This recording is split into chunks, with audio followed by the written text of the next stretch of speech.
access kami. I mean, I don't felt like all the parang nagbayad ng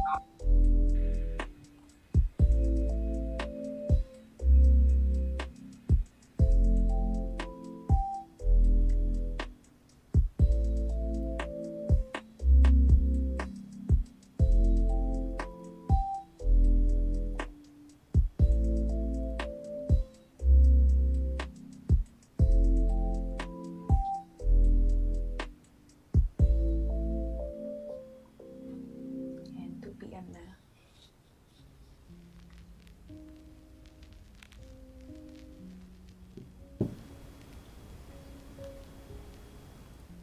Let's wait na lang muna na makapasok sa Zoom meeting ang ating mga attendees.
Ayan, we're just fixing some things sa ating music dahil hindi po siya naririnig.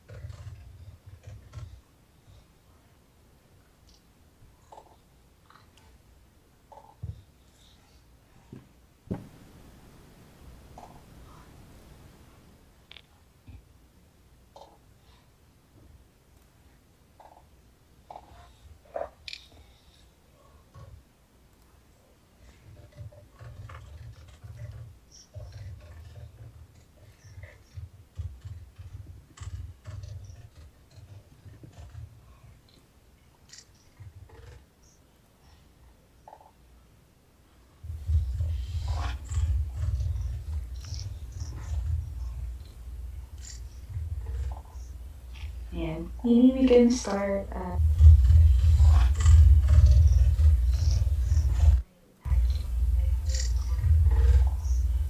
maybe we can start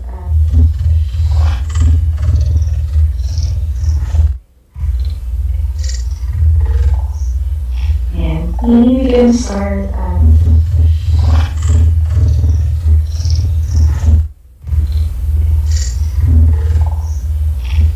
maybe we can start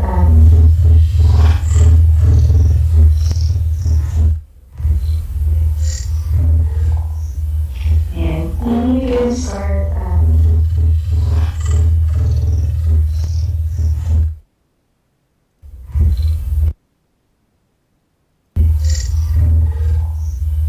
maybe we can start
So we're waiting lang po na makapasok pa ang iba nating attendees dahil sa ngayon kulang pa po ang mga awardees.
Yan. So bago po tayo formal na magsimula sa ating programa ngayong hapon, nais po naming malaman kung maayos niyo po ba kaming nakikita sa inyong screen o kaya na maayos niyo kaming naririnig sa inyong kung anumang gadget ang gamit niyo ngayon. So sa Zoom, meron po tayong raise hand feature. Ayan. Maaari po ninyong gamitin yun, thumbs up kapag okay nyo kami naririnig at nakikita. Okay. Ayan. At ano na rin to, way na rin to check if nandyan na nga po ba ang ating mga attendees.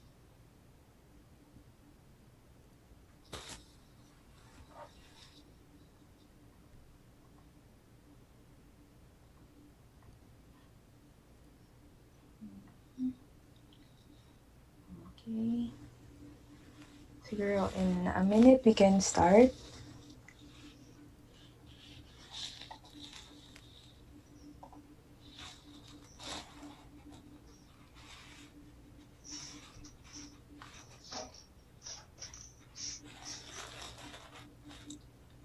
And we would like to acknowledge na rin po the presence of Miss Liza Maria Viejo.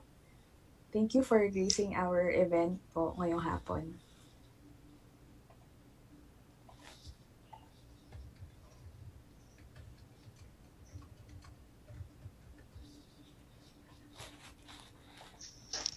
Ayan. Mafi, are you ready? Yes! Yes, my co-host. Okay. Ready na po, ready na siya. So siguro naman ay enough na ang ating grace period ng 10 minutes para makapagsimula na tayo ng ating Hayo at Gilas Winter 2021. 2021. So, okay. Ayan.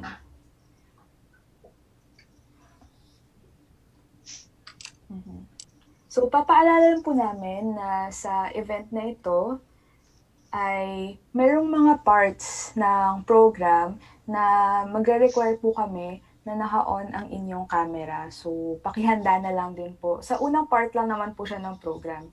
Kaya, please be ready. Ayun. Ayan. Hello, program. So, kung okay na ang lahat, ayan, mukhang okay naman according sa inyong reactions kanina. Ayan. Magandang hapon. Tayo po ay magsimula na sa Hayo at Gilas Winter 2021. Mangyari po lamang na inyong buksan ang kamera at panatilihang i-commute ang inyong Zoom para sa pambungad na panalangin na pamumunuan ni Binibining Raybel Regindin. Susundan ito ng pambansang awit ng Pilipinas. So, good afternoon, everyone. Let's bow our heads and place ourselves in the presence of the Lord. Dear Heavenly Father, we thank you for gathering all of us today in this important event, Hayo at Gilas. May you bestow your guidance and blessings on this event so that we can enjoy and appreciate its significance in our lives. May you bless everyone present today so that each one of us may share what we have for your glory and for your honor. May you grant good health and safety to our loved ones left at home, and may the various activities related to this event be a success through your intervention. We ask all of this in your name. Amen. At ngayon naman ay ang pambansang awit ng Pilipinas.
Maraming salamat po, Binibining Regindin, sa pambungad na panalangin.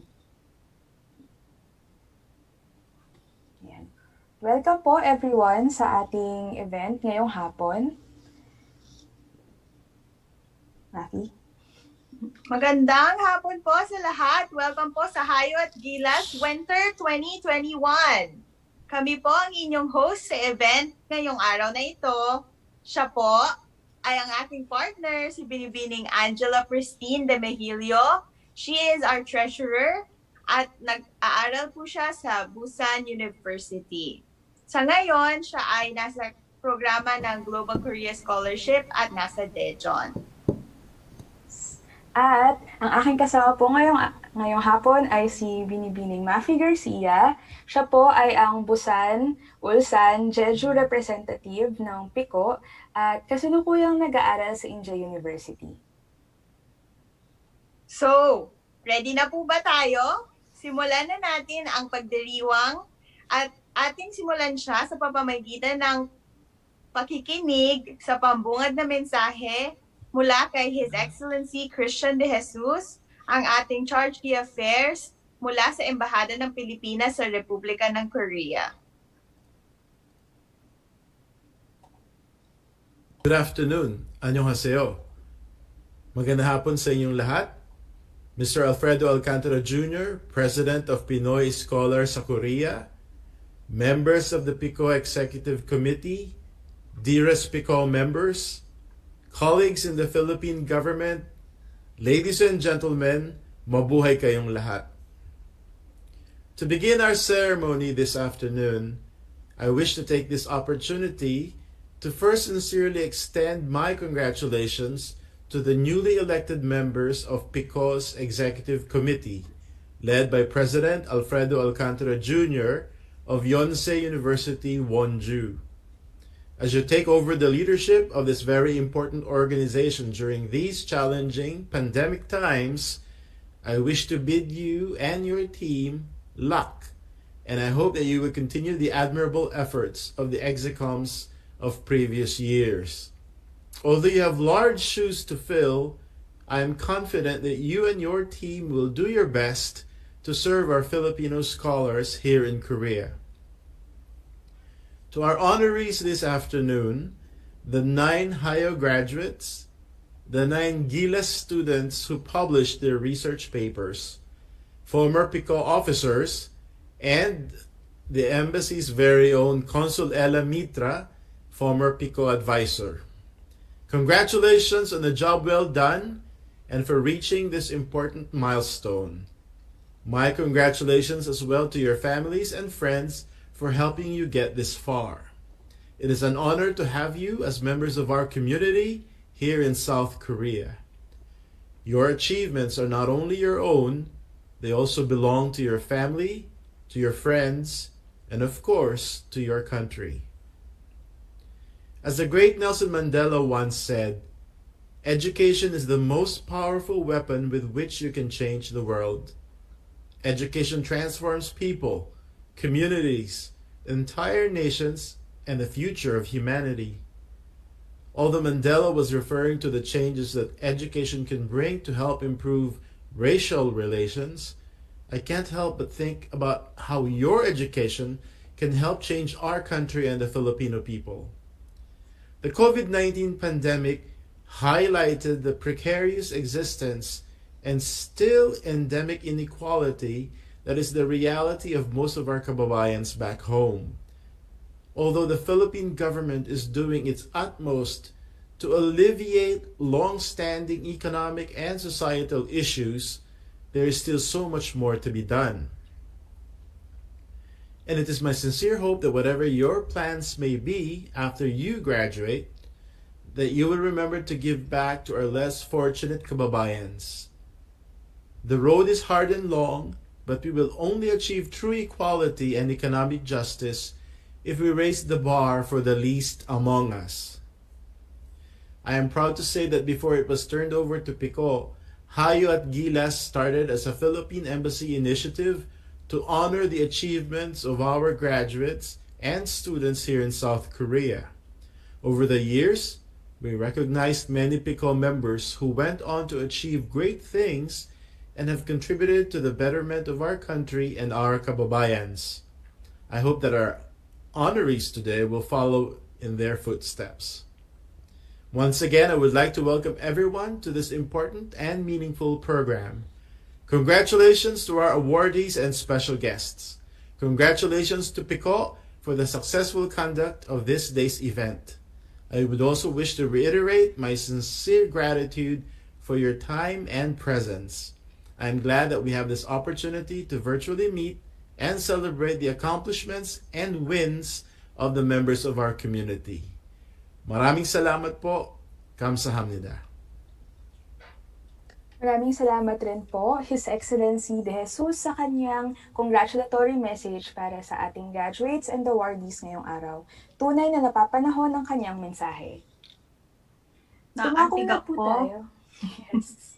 Sa Very kanyang magandang balita para sa ating PICO graduates. Ayan. Actually, Kaya naman, ako nga na kapag walang COVID, like the normal, dapat ngayon tayo ay nag-meet in person na mga PICO members at ang mga mag-aaral na nag-graduate nga nung nakaraang semester. But we can make do with an online event like this. So, kaya naman po, dumako na tayo sa pagkilala sa ating mga mag-aaral na humayo at gumilas nitong nakaraang winter semester. Sa ngayon, in behalf of our organization, binabati na po namin kayo sa inyong mga achievements. kaya ating kinikilala ang mga nagsitapos na mag-aaral noong winter semester. Karil Ann M. Barquilla, Masters of Global Urban Development and Policy, major in Urban Planning, Chung Ang University.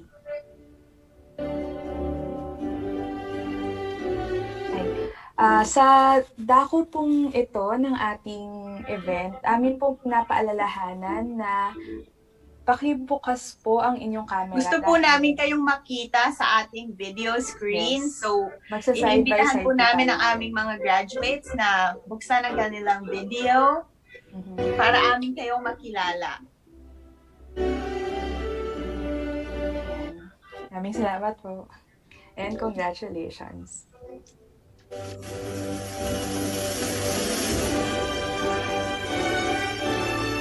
John Patrick Cuenca, Masters of Science in Medical Science, Sun Chunyang University.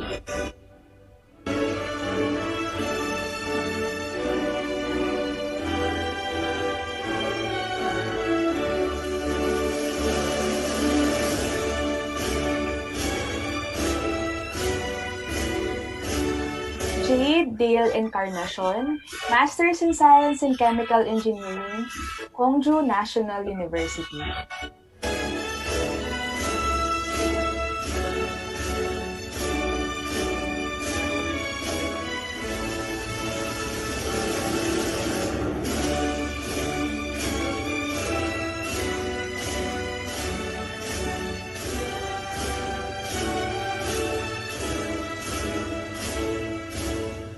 Ivy Angel Australia, Master of Arts in Mathematics Education, Hanyang University.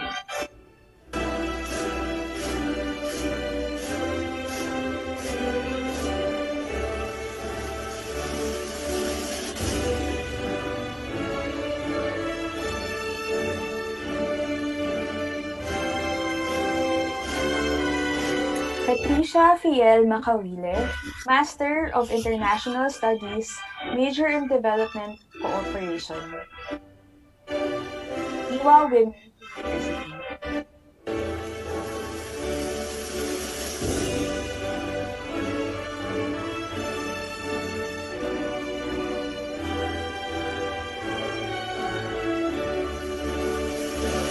Mike Mohen Padilla, Masters of Public Administration, Community Development Program, Yonsei University, Mire Campus.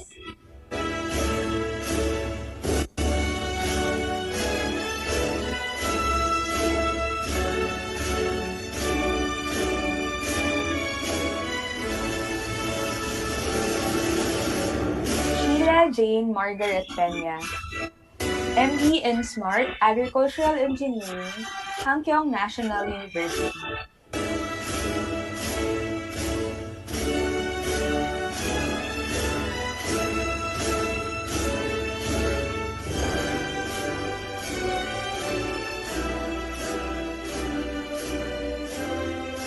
Colleen Palikpik, Masters of Science in Advanced Materials Engineering, Hongju National University.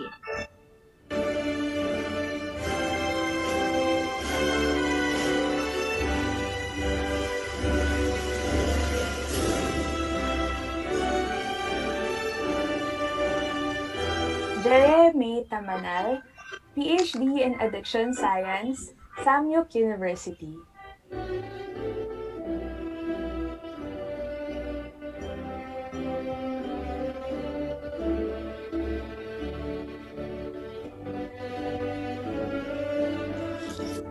Kyra Camille Toledo, Masters of Science in Civil Engineering, Pusan National University.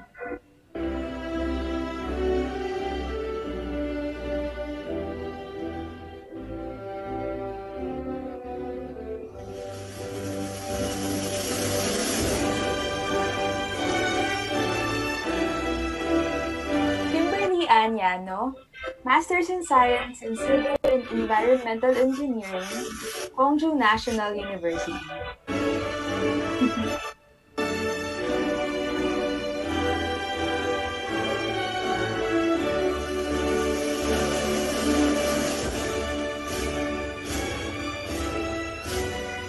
Muli, pagbati at pagpupugay po sa mga nagtapos sa nakaraang semester.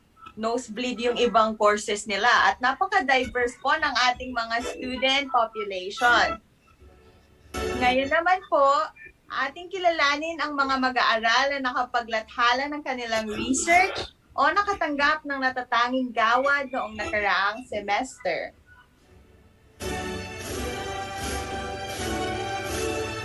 Bernadette B. Bagon, Dankook University, Chonan Campus. PhD in Animal Science. Exoproteome perspective on the bowel stress response of Lactobacillus johnsoni. Proteomes, February 2021.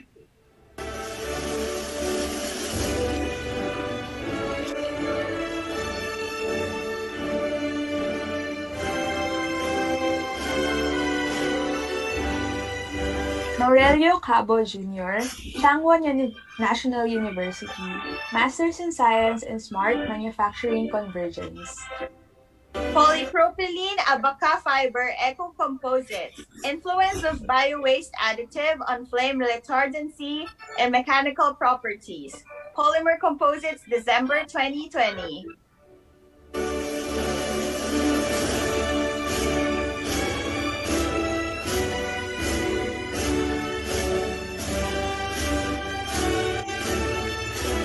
Maria Doreen E. Candelaria, PhD in Architectural Engineering, Dong-A University.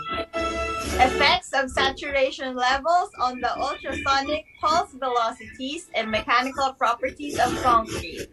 Materials, MDPI, December 2020.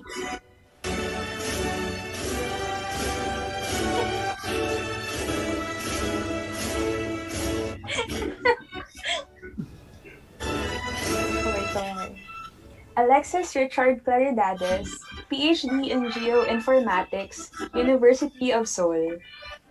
Determining spatial neighborhoods in indoor space using integrated indoor GML and indoor POI data. Journal of the Korean Society of Surveying, Geodesy, Photogrammetry, and Cartography, October 2020.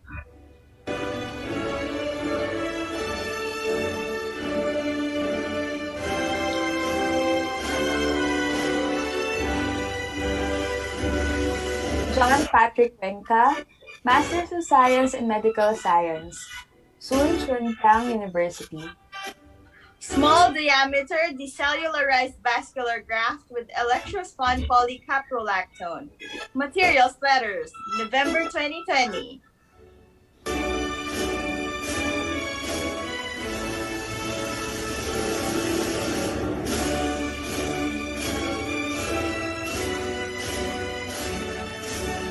Arcel Elnar, MS, PhD in Animal Biotechnology, major in Animal Material Engineering, Chung-Ang University, Ansong Campus. Complete genome sequence of Enterococcus faecalis, CAUM 157, isolated from raw cow's milk.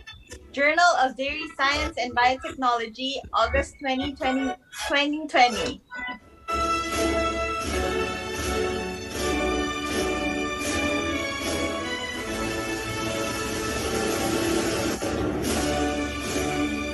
Maria Victoria Faith V. Garcia, PhD in Health and Science Technology, Inje University.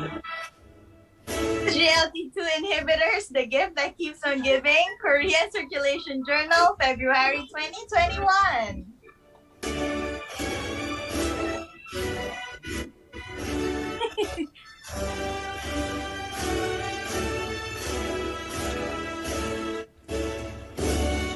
Leo Adrian Paje, Masters in Science and Plant Science, major in Natural Products Chemistry, Chung-Ang University, Ansong Campus. Validation of an optimized HPLC UV method for the quantification of flavonoids in lotus. Journal of Applied Biological Chemistry, December 2020.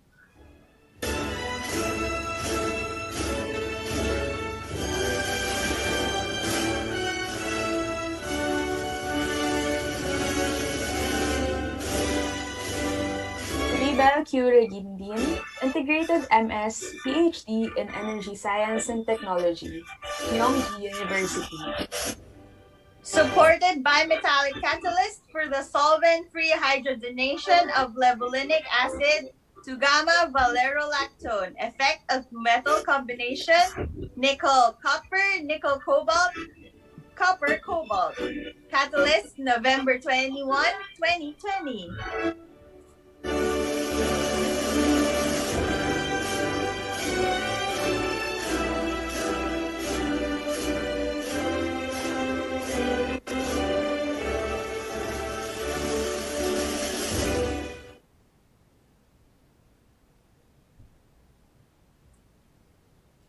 Sa ating mga mag-aaral na nagawaran ng tatanging pagkilala, isang malaking congratulations!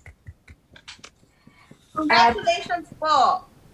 At ngayon naman ay inaanyayahan natin si Binibining Raybel Regindin na talakayin ang kanyang nailathalang research.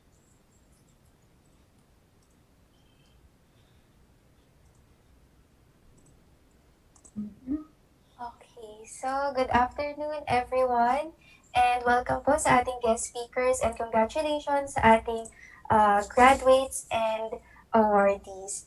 So for today, I am given the opportunity to present our recently published work entitled Supported by Metallic Catalyst for the Solvent-Free Hydrogenation of Levulinic Acid to Gamma Valerolactone and investigate the effect of metal combination, particularly the metals nickel copper, nickel cobalt, and copper cobalt. So before I start, I would just like to share with you our laboratory.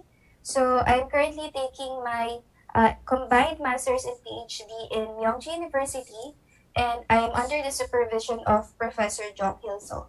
So I am part of the Molecular Catalysis and Reaction Engineering Laboratory.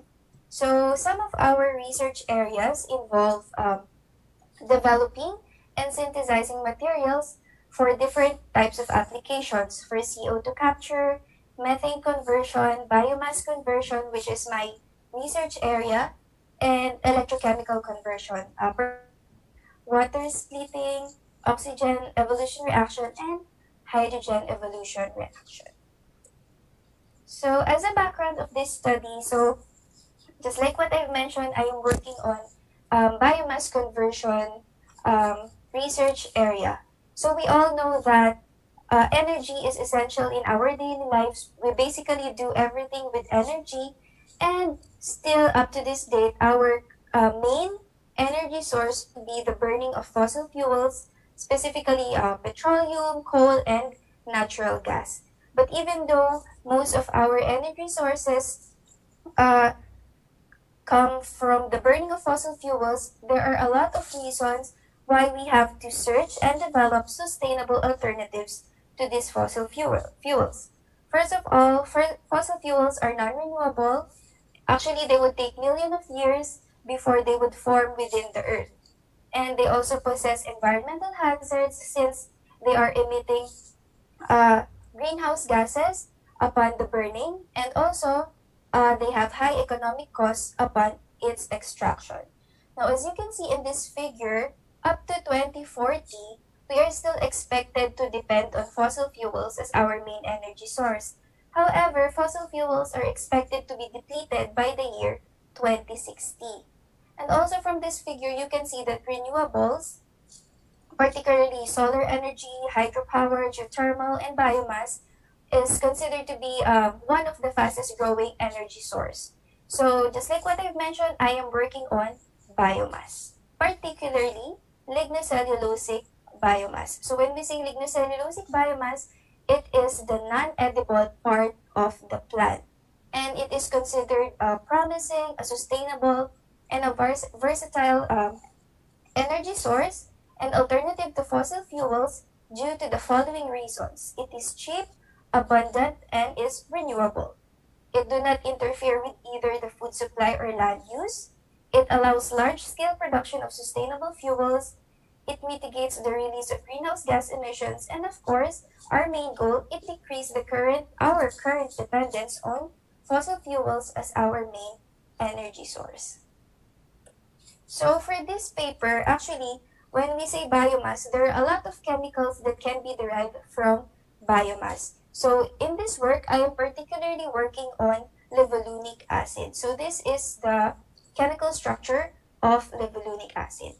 Actually, this work is actually in collaboration with a company here in South Korea and 3 other participating universities. So the main goal is to industrialize the use of biomass-derived fuel additive. So the end game would be the use of this one, 2-methyl tetrahydrofuran, 2-MTHF, which is a fuel additive. So we are on the last part of this collaboration, which is the conversion of levulinic acid to 2-methyl tetrahydrofuran. Now this work, it focuses on the first step of the reaction, which is the conversion of levulinic acid to gamma valerolactone. So this first part is what I'm going to talk about in this paper. So what we actually do in our laboratory is that we study first the reaction, we assess the needs of the reaction, and then we synthesize and develop a material based on the needs of the reaction. So as you can see here, the conversion of levulinic acid to gamma valerolactone requires both acidic and metallic sites since it is composed of hydrogenation and dehydration reactions. That's why we have to develop a material with both metallic and acidic sites. So that will be the focus of this study. So the motivation of this study is the attainability of levulinic acid as a feedstock. Since going back here, lignocellulosic biomass is composed of 3 main parts: hemicellulose, cellulose, and lignin. Now, levulinic acid or La can be derived from both hemicellulose and cellulose. So basically, 70% of the plant or of the non-edible part of the plant, we could derive levulinic acid. And another motivation of this study is the potential application of GVL as a fuel additive, food ingredient, and a platform molecule.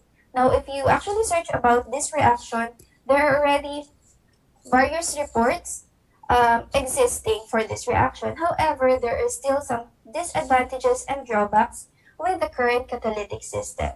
So these are the following drawbacks. The current catalytic system still requires organic solvents and additives, and severe reaction conditions were used, such as high temperature and high pressure. And tedious workup in order to separate the catalyst and prepare them for reuse and recyclability. And for the noble metal-based materials, they are still of high cost, they are hard to manufacture, and they are vulnerable to poison or carbon deposition. So we still need to develop a more efficient, more active, and stable catalytic system for the conversion of La to GVL. So our proposed catalytic system would be the use of non-noble bimetallic catalytic system. So why non-noble? Because they are more widely available, they generate lower environmental impact, and they are of lower cost. And why a bimetallic catalytic system? Because we are after the synergistic effect of these 2 metals. Because when we use 2 metals, one metal would actually be working to improve the conversion of our reactant, which is La, and the other one will be to improve the selectivity to our target product. And then we will be utilizing a solvent-free reaction environment. Just like what I've mentioned, most of the papers about this work use solvents, particularly secondary alcohols. But in this work, we will utilize a solvent-free system, so it will be just the reactant and the catalyst. So since it provides easier process handling, it avoids intermediate separation and purification steps, it avoids also the leaching of the active metal when we use water as a solvent, and it prevents side reactions when we use alcohols as solvent.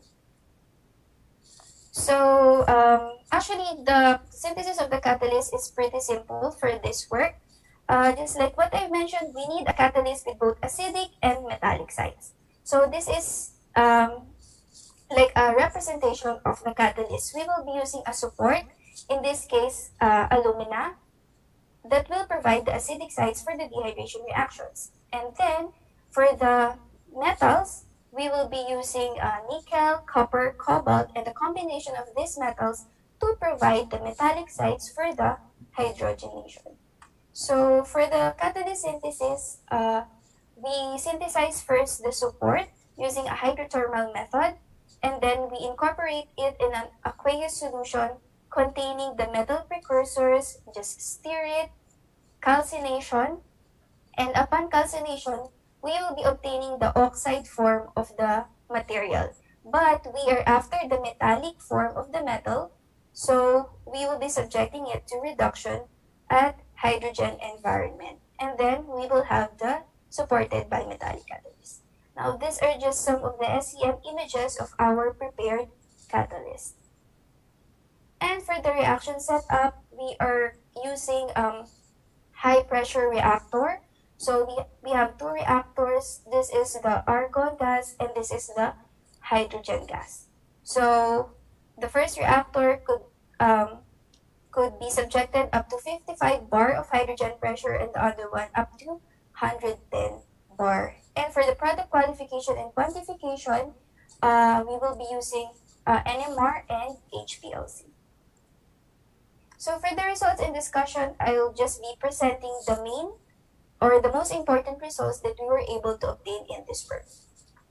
So just like what I've mentioned, the end game of this whole work is to produce 2-MTHF, which is a fuel additive that could be directly added to our existing engines. But for now, we just focus on LA to GVL. But surprisingly, upon selecting and adding a second metal, the selectivity to other products such as 1,4-PDO and 2-MTHF could be improved. So if you can see here, these are the 3 bar graphs for the nickel copper, nickel cobalt, and cobalt copper. So looking at the results for the monometallic catalyst, which is the first bar graph for every graph here, we could deduce that nickel is actually responsible for the conversion of La, since among all the metallic catalysts, nickel exhibited the highest catalytic performance. So from that, we could say that we need nickel in the catalyst to completely convert levulinic acid. And now, another conclusion that we were able to deduce from these experiments is that the addition of a second metal could actually improve the performance of the monometallic catalyst. So for all the graphs, the activity of the catalyst actually improved upon the addition of a second metal.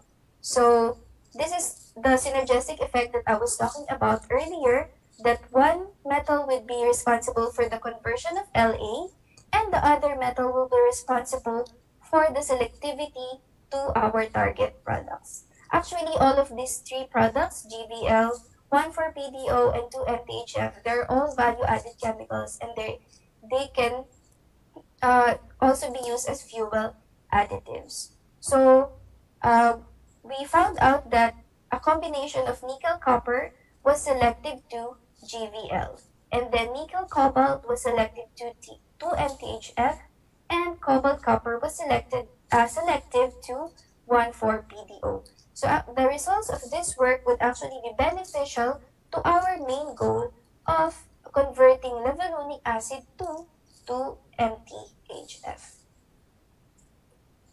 And then this is a comparison table with the existing catalytic systems that were reported already.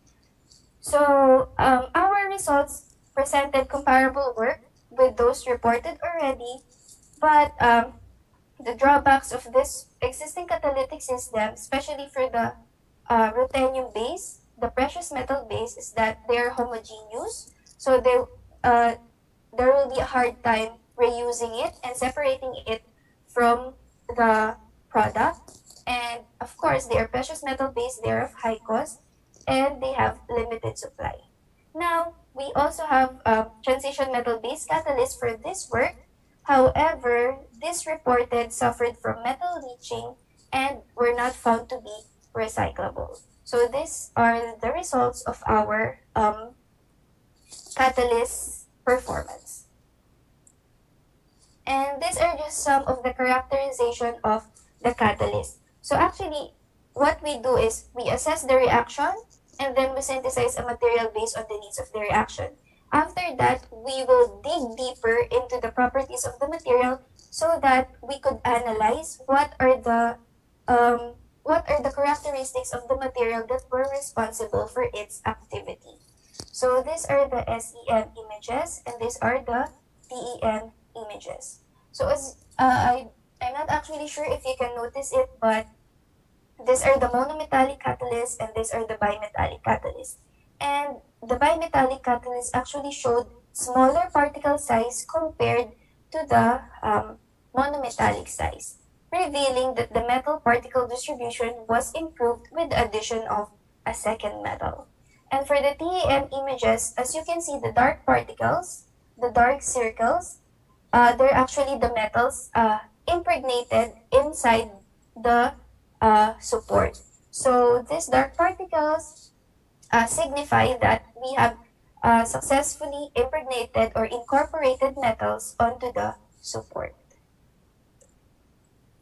And we need metallic and acidic sites, so we have to assess the metallicity and the reducibility properties of the materials. So this is actually called a hydrogen temperature program reduction graph.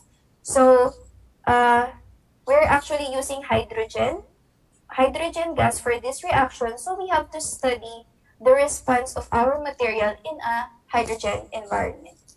So what we can deduce from here is that these peaks at the low temperature region corresponds to the metal oxides with no interaction with the alumina support. So it seems like there's the support and there's the metals anchored on the support, but this peak corresponds to those free floating metal oxides that weren't successfully anchored or incorporated to the support. And for this high temperature peaks, these are the species that has a strong metal support interaction with our support. So as we proceed with the temperature, the interaction of the species becomes stronger with the support. And the most important thing that we can deduce from here is that, as you can see, the peaks for those with strong metal support interaction actually decrease for bimetallic catalysts, meaning that these peaks were actually reduced more when bimetallic catalysts were already used. So we could say that the bimetallic catalyst compared to the monometallic catalyst retained more deduced metallic sites. So there are still species that were not fully reduced. That's why they are still big peaks for the monometallic catalyst. And these peaks were actually reduced in terms of its area for the bimetallic catalyst, meaning that the reducibility of the oxide to its metal state was improved when it comes to the bimetallic catalyst. So this corresponds to the metallicity of the catalyst. And for the acidity, this is called an ammonia temperature program desorption graph. So the low temperature region corresponds to weak acidic sites. The medium or moderate temperature region corresponds to moderate acidic sites, and this one at high temperature region corresponds to strong acidic sites. So as you can see, for all our bimetallic catalysts, there is the existence of all the types of acid sites, weak, medium, and strong. However, the presence of nickel, as you can see for nickel cobalt and nickel copper, they have more acidic sites, which means that nickel may significantly contribute to the densities of acidic sites. That's why for these three types of catalysts, both nickel copper and nickel cobalt, those with nickel-based catalysts exhibited better performance than those without the nickel. So the acidity of this nickel-based catalysts were significant in the catalytic activity. So, in conclusion, in this work, we have synthesized monometallic nickel, copper, cobalt, and bimetallic nickel, cobalt, and cobalt, copper, supported on alumina, and were investigated in the solvent-free hydrogenation of La to GVL. So, the nanofiber structure of alumina support resulted in strong metal support interaction and provided additional Lewis acid sites. Among all the examined metals, nickel was active for La conversion, and copper has the highest selectivity to GVL.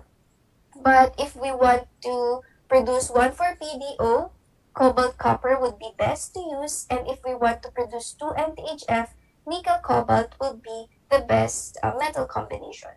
So these findings provide a new perspective in the solvent-free hydrogenation of La with new possibilities for applications in the solvent-free production of 1,4-PDO and 2-MTHF.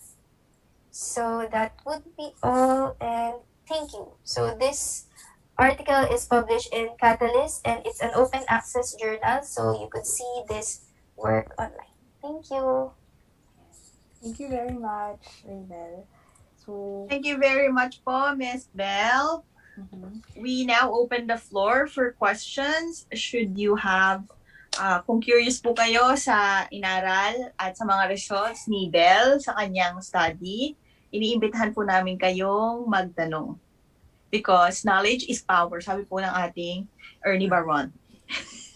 and yes, very promising yung findings na tong publication ni Bell. Yes.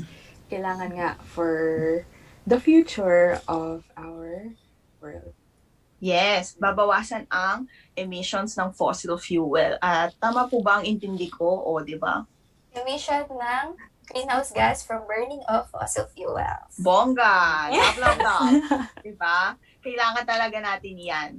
Tsaka, sayang naman yung effort ko na bulol ako sa nickel, copper, nickel, No, galing nga. Yes, Bagong tongue twister.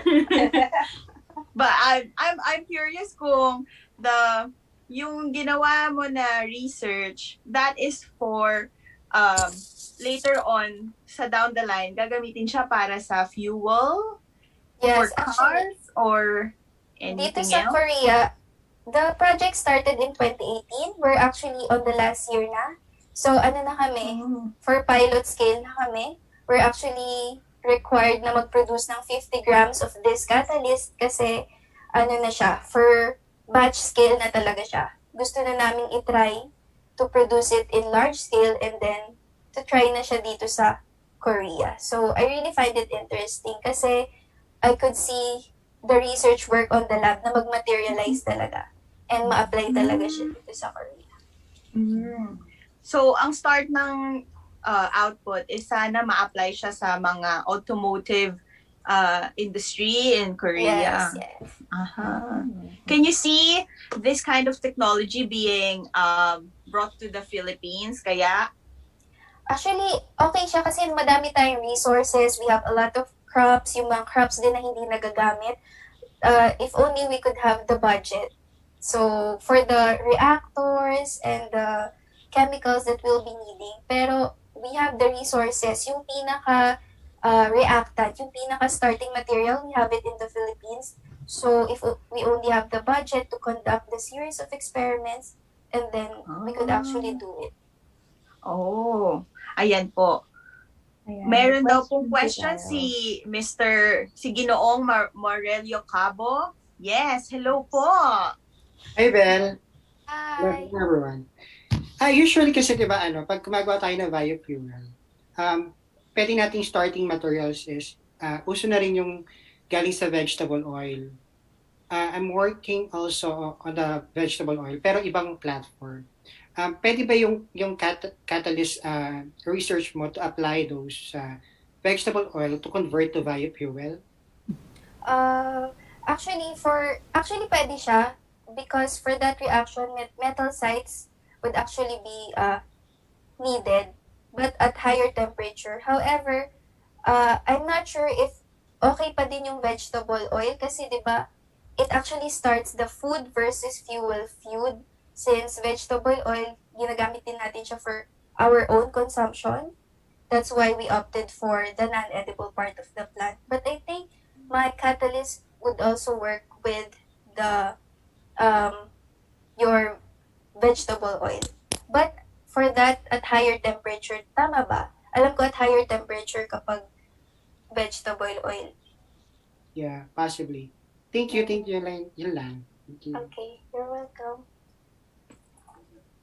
Meron po tayong phone-in question galing kay Jubert. Naririnig po, ayan po, para po sa mga curious, nandito din po sa aking mga Sa background. Nasa background po si dating Pangulong Jubert Marquez. Ayan po. Nahihiya lang po siyang buksan ang kanyang video. Yes.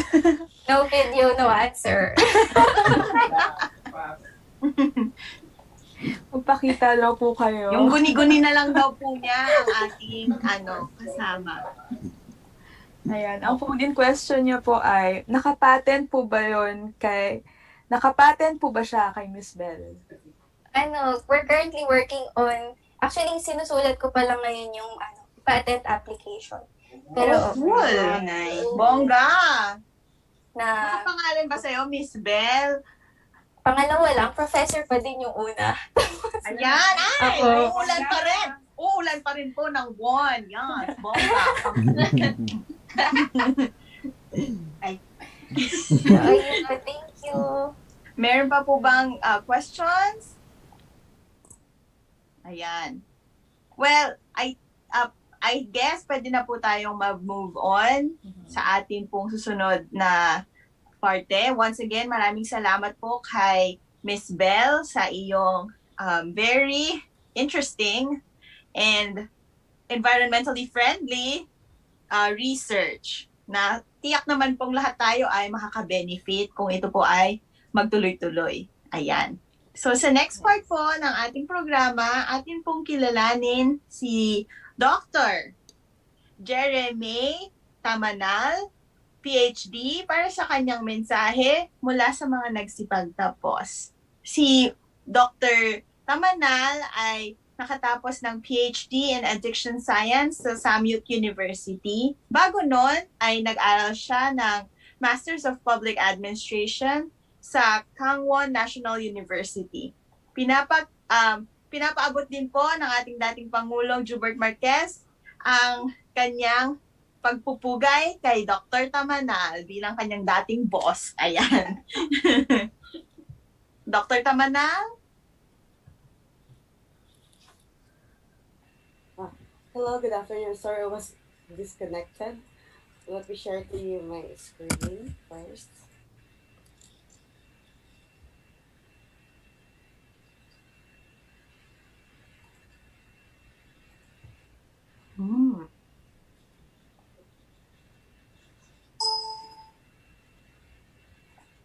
Okay, to our ever supportive, His Excellency Christian De Jesus, our PICO advisor, Vice Consul Liza Bejo, the former PICO president, Dr. Gilbert Marquez, the current PICO president, Alfred Alcantara, fellow graduates, PICO officers and achievers, a pleasant afternoon to all of you. So my part this afternoon is to give you a message in behalf of the graduates. So it was last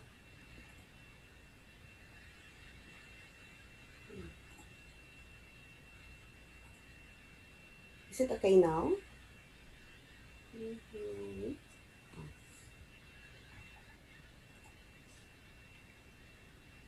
Still at Can the you first hear me? slide yata. Okay. Oh. Hello? Is it okay? We can hear you, Miss Jerry, pero the PowerPoint slides, hindi yata siya nagpo-proceed sa next slide. Oh, okay. Yeah. It's okay. So it was last fall semester of 2015 when I started the doctorate program in addiction science. Wait lang, ate. So, being a student here in South Korea is definitely challenging in different aspects. and I know that all of us can relate to that. It could be the culture and language, the courses, the program, the relationship with professors, living condition, and a lot more. It was unfortunate for me um, that something happened that eventually led me to Samyuk University to take another major and start my coursework again. Like I was so down that time and I just wanted to give up studying here in Korea because of so many reasons that were valid to me that time. First, like I felt that I wasted a year of studying in my previous university. And second, moving to Samyuk is a new field, addiction science. Third, I only have like 50% scholarship and like my part-time job in a company is not that stable and so on and so on. I have so many reasons that um, that were really valid to me that time. However, my sister as well as some of my Pico friends and church friends encouraged me to just try this new program. When I had my interview with the dean of our department and other professors, the atmosphere was really welcoming. They were approachable and friendly, and I felt at ease and comfortable. Also, there were some Filipino students enrolled in that program. The top with it, the language used in classes is English, since the program is designed for international students. And that was the beginning of my academic journey at SAMU.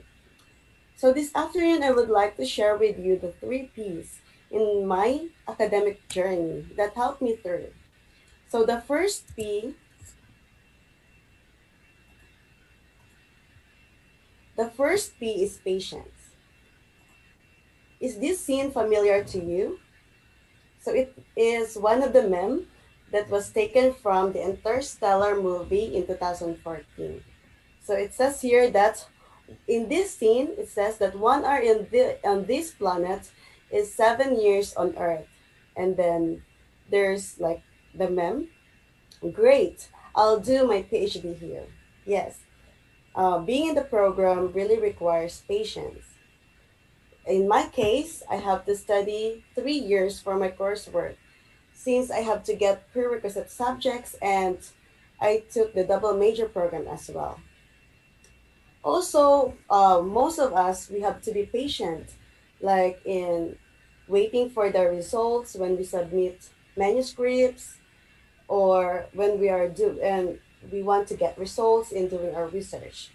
So it really requires a high tolerance of being patient. Next, the second P is perseverance. So initially, this is my plan. So this is my plan, just a straight path and then finish right away. But in reality, studying master's or PhD, this could be a very tough road. As you can see, there are lots of like obstacles or hurdles along the way.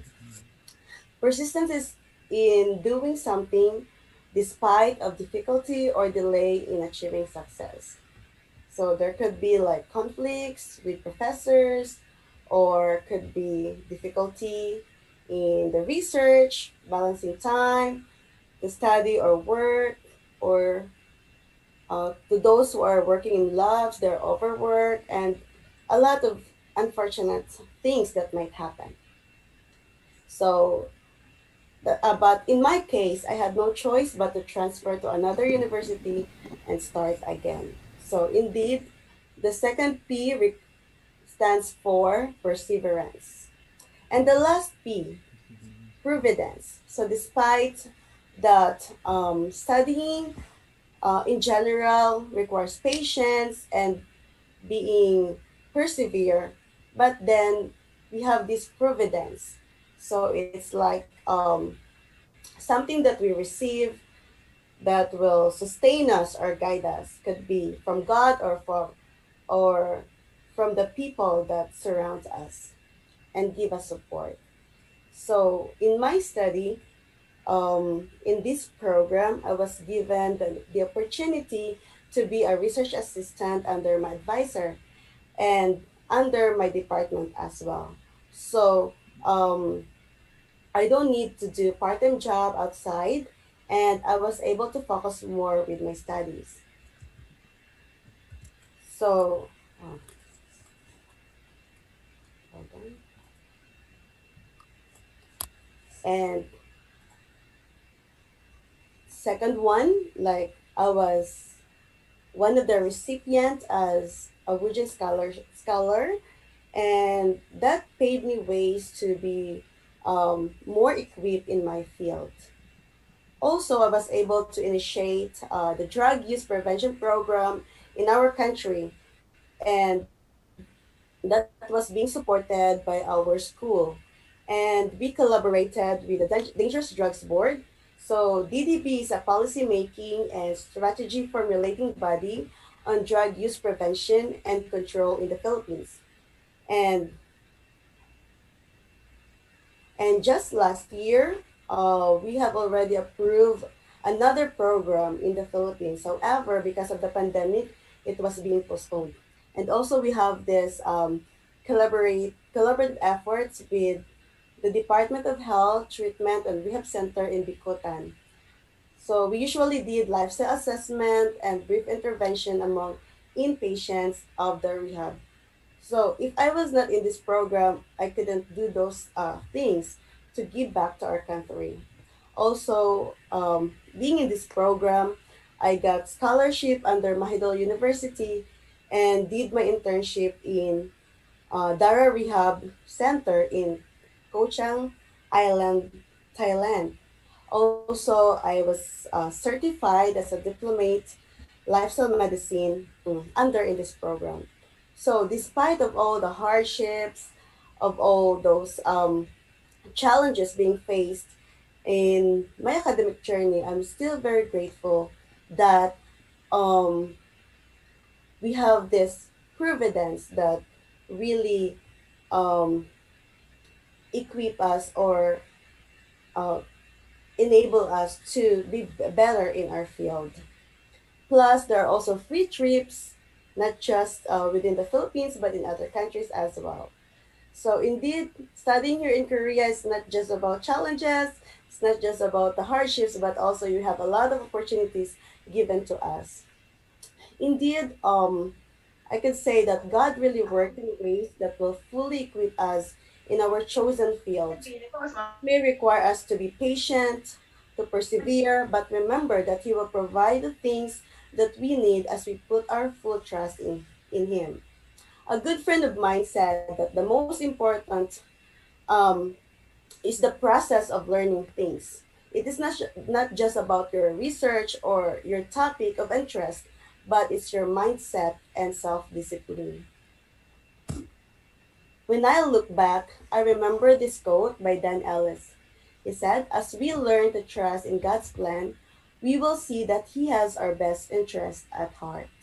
And to end, I would like to share what Michael Dell once said that now it's time for you to move on to what's next.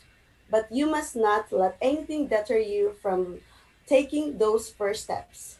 Don't spend so much time trying to choose the perfect opportunity that you will miss the right opportunity. Recognize that there will be failures and acknowledge that there will be obstacles.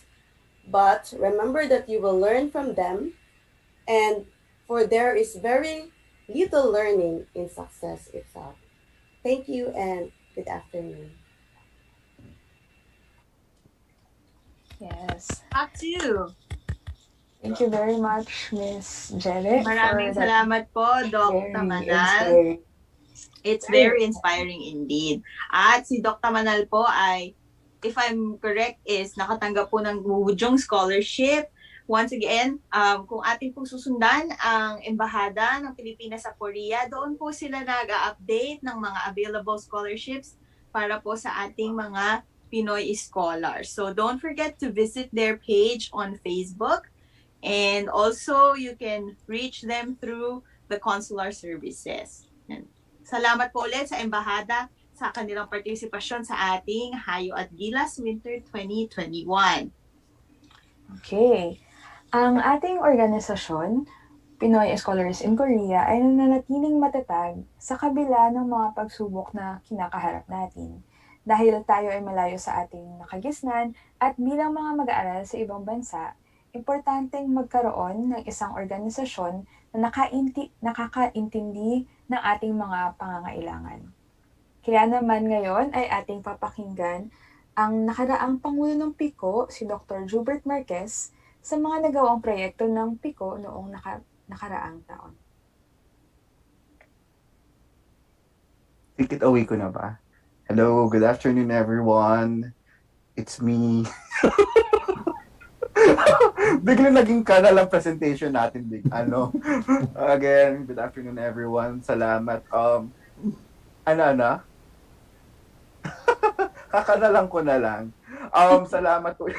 Salamat ulit sa ating mga ating mga naging panauhin ngayong hapon, si Dr. Jeremy Tamanal na aking boss at nakasama sa PICO sa mahigit 3 taon, kung hindi ako nagkakamali, 3 o 4 na taon ng pagsiservisyo sa ating organization. Marami po akong natutunan din sa kanya sa pag-lead sa ating organization, at siguro yung kung sa pagpapakilala lang ng mga naging accomplishments si Dr. Tamanal, ay isama rin natin siguro din doon yung pagiging isang pagiging pagiging leader sa ating organisasyon, kasi nagsimula din siya bilang kung hindi ako nagkakamali ay isang treasurer. Nag-treasurer ka ba? Tama? I started secretary. Secretary, And then treasurer. So halos nagdaan din siya sa lahat ng level ng ating organisasyon. Representative. Pati sole representative, di ba? So nakita naman din natin doon na kay Dr. Tamanal na naging bukal sa kanyang kalooban ng pagsiserve sa ating organization. Kaya ako po ay lubos na nagpapasalamat. At hanggang ngayon, kahit na ngayong graduate na siya at nung pag-graduate pa lang siya, ay patuloy yung kanyang pagsiserve sa ating organization in any way that she can.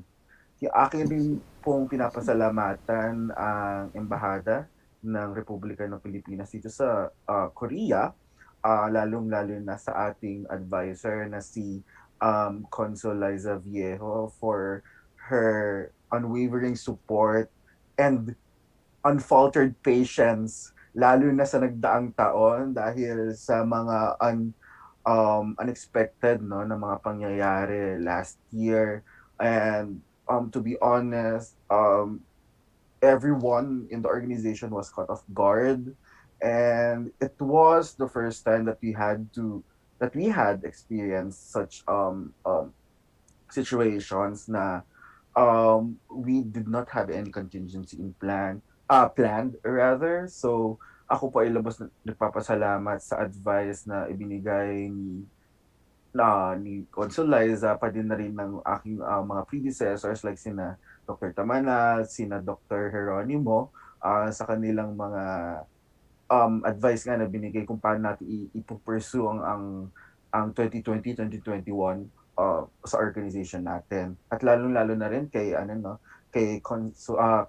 Charge the Affairs Christian De Jesus for always giving yung kanyang very inspirational messages to our organization, and for always reminding us what we can do and what we can achieve as not only as students in Korea, but also what we can give back to the Philippines. And sana everything na nasabi niya today at yung mga nasabi niya before, even yung mga nasabi din ni Consul Liza, is we will take it to our heart, and remind ourselves that we can do more, we can do better for the sake of our country.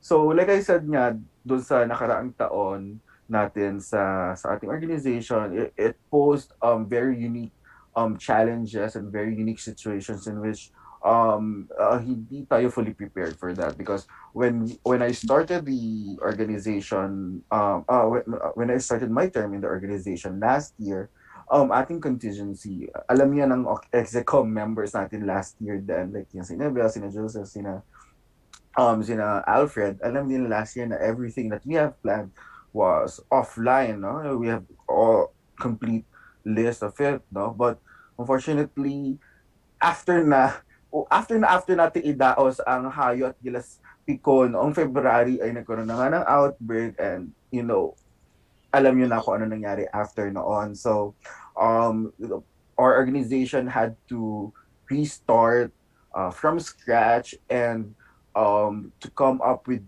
plans again on how to deal with such a pandemic in these trying times, and also how to deal with our organization, how to bring our organization in line with the pandemic.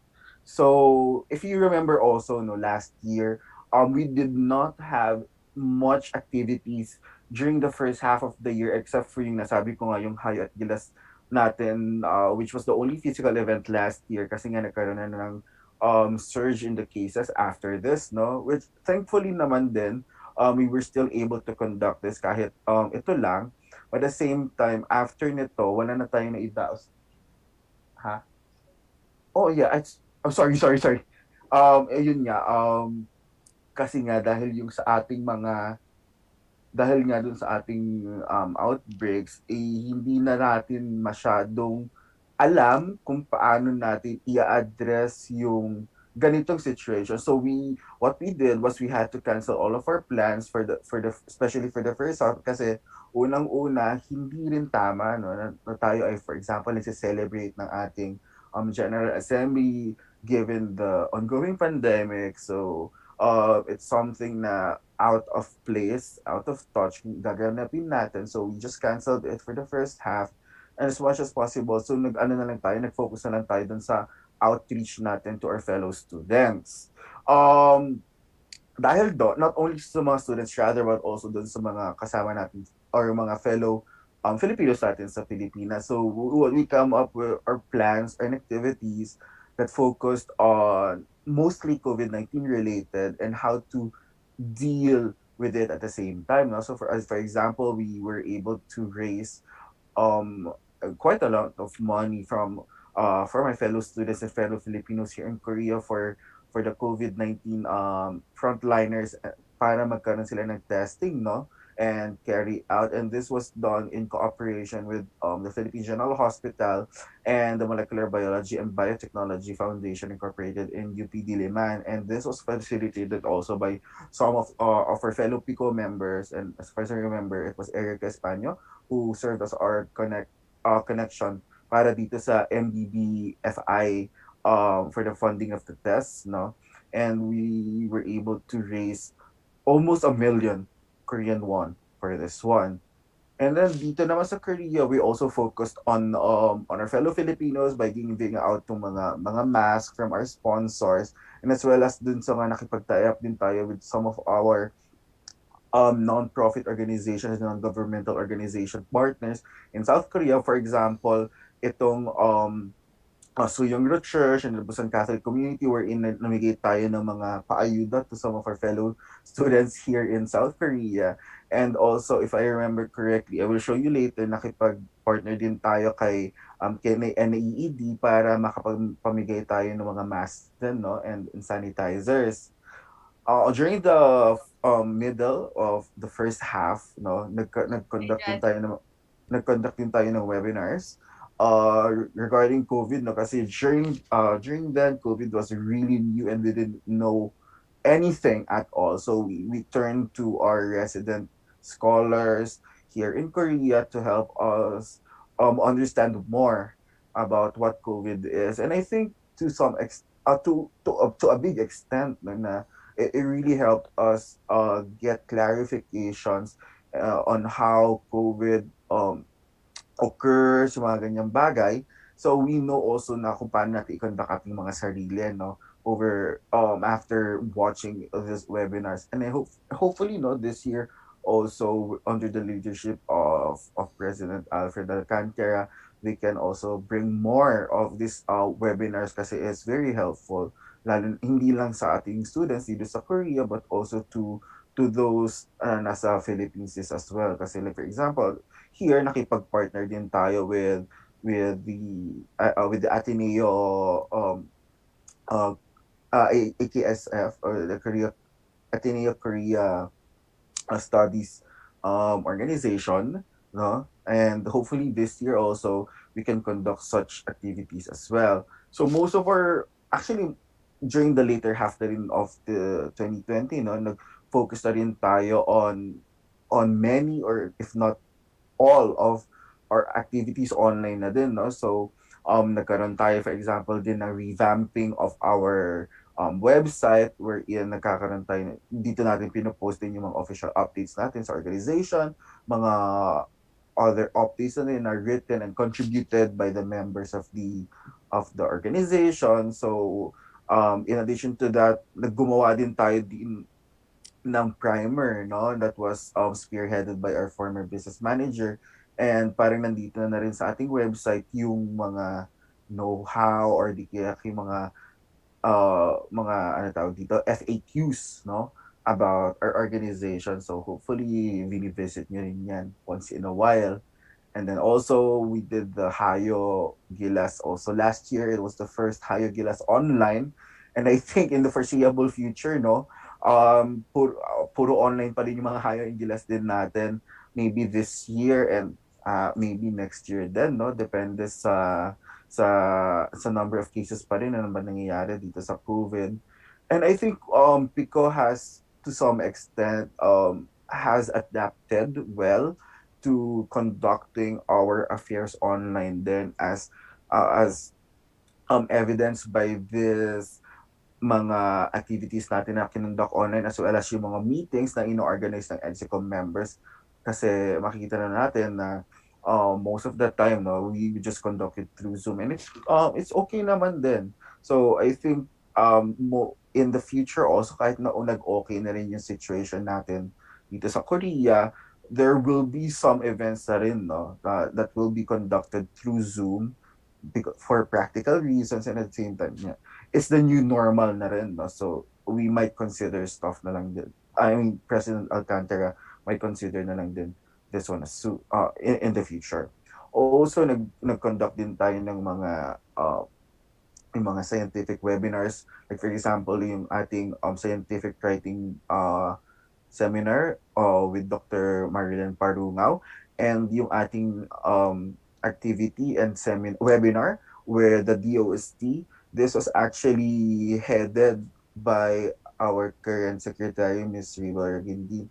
And I think this is one of the highlights because we were able to conduct it with a Philippine department. No, that this one will be very helpful lalo na doon sa ating mga graduate or gagraduate na mga PhD students or master students from here in Korea and who are thinking na magbalik loob sa Pilipinas by conducting their experiments no so marami tayong natutunan dito and maybe hopefully no this year then they can conduct again this one or in a different kind of format but at least no meron na establish na rin natin yung ating cooperative relationship with the DOST sa Pilipinas through the Balik Scientist Program webinar.